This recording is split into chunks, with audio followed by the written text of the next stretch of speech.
Avvallari agar tish yo'qolganiga 2 yildan oshgan bo'lsa, bemorga albatta suya to'qimasini o'stirish kerakligi aytilardi. Agar yuqori jag'da suya yetarli bo'lmasa, sinus lifting amaliyoti bajarilardi. Bilk kesilardi, kamera bo'shliqni tubi ko'tarilardi, ichiga suya materiallari joylashtiriladi va bemor kamida 6 oy kutardi. Shundan keyingina implant o'rnatilardi. Bu ikkinchi operatsiya hisoblanadi.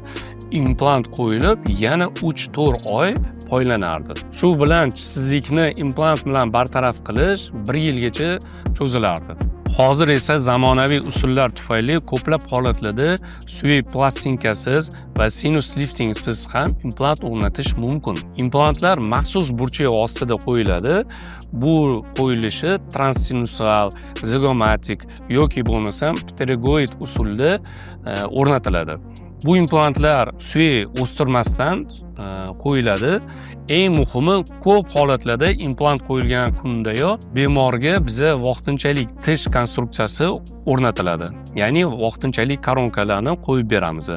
Natijada bemor shu kunning o'zidayoq bemalol chiroyli tabassum qilishi mumkin va ovqat chaynashi mumkin bo'ladi. Agarda sizga ham professional implantatsiya xizmati kerak bo'ladigan bo'lsa, bemalol bizning klinikamizga Smile Designga murojaat qilishingiz mumkin.